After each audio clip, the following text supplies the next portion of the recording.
Very slowly, the Ruslan rises from its kneeling position with the help of the hydraulic system.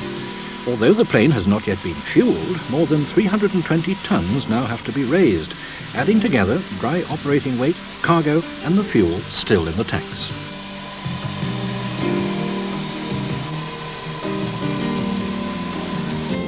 We also want to take a close look at how the nose is lowered and closed.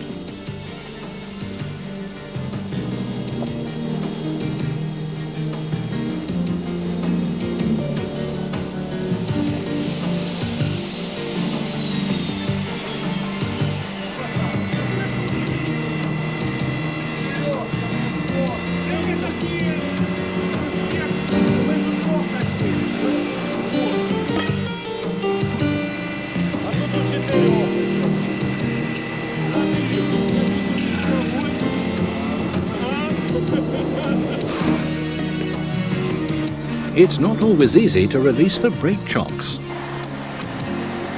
Then the fuel trucks arrive. Since the next refueling stop will be in Shannon, Ireland, just 2.5 hours away, the plane obviously doesn't need to be completely fueled. 17 to 19 tons of fuel need to be calculated for the first flight hour during the climb, depending on the weight of the cargo. 13 to 14 tons have been calculated for the second hour after takeoff. Then, if it's heavy, the Antonov will use another 13 tons for cruising at an altitude of 33,000 feet. If it's light, it will use 8 tons. The descent and landing will require 11 tons per hour. The Ruslan is fueled from both sides simultaneously with a pressure of 50 psi, pounds per square inch, per fuel hose.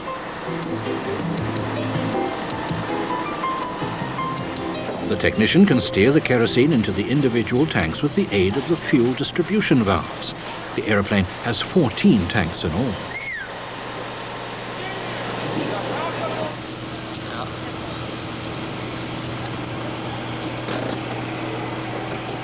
Meanwhile, the flight deck crew have been picked up from their hotel where they've been resting since 1 a.m. the previous night.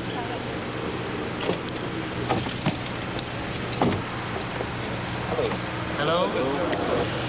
The crew's made up of 8 men, 3 pilots, 2 flight engineers, 2 navigators and a radio operator. This is more than usual. Normally the crew is made up of 6 to 7 people, but today a Czech pilot is flying as well, because the first officer is hoping to become captain of the Ruslan and he still has to pass a Czech flight. Here he is, coming up the steep stairs to the cockpit, Konstantin Kalugin, until now first officer on the Antonov 124.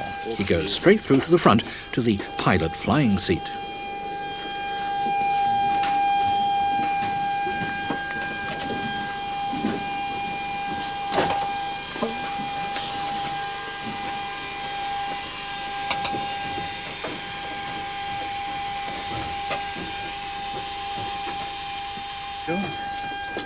And this is Bob Pravoncha, the British flight manager who will be accompanying this trip.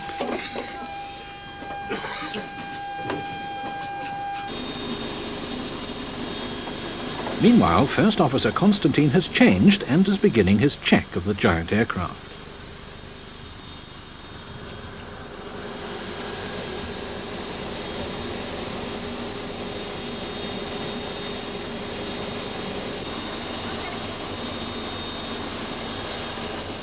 He checks the landing gear and tires particularly thoroughly. Are there any cracks? Is everything closed? Are there any leaks? Are all the markings in the correct positions?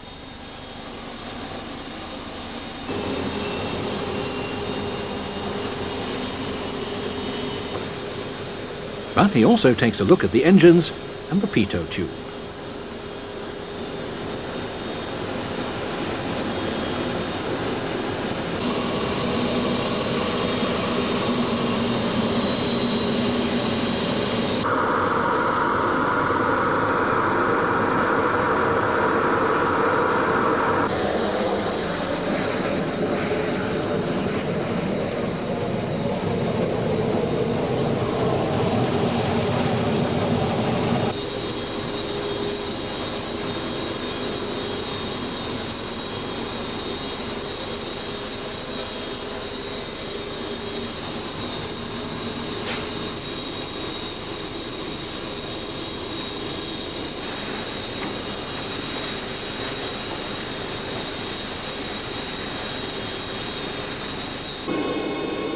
After a short while, the Antonov is ready to start taxiing.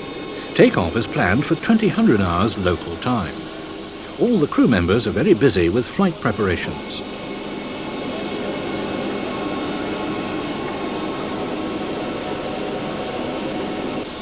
Pilot in command, Anatoly Krustitsky, is sitting in the co-pilot seat. Radio operator Andrei receives permission to take off, and pilot Konstantin pushes the throttles for the 4 engines slowly forward.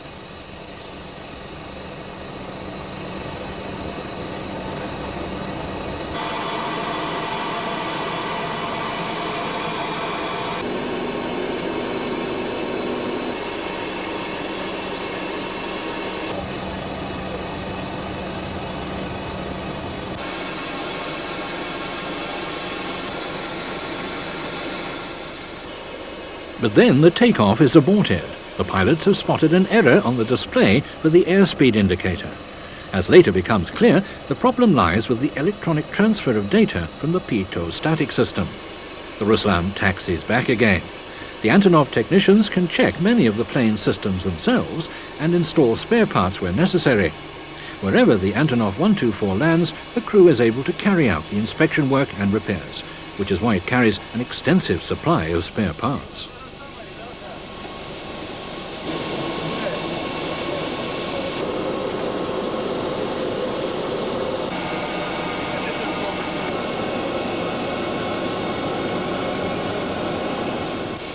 By the time the Antonov can finally take off, it's 1 o'clock in the morning. Delta Bravo 4197, clear for takeoff runway 31, wind 2806 knots, airborne frequency 121.4, goodbye. Taking off, goodbye, airborne frequency 121.4, 197.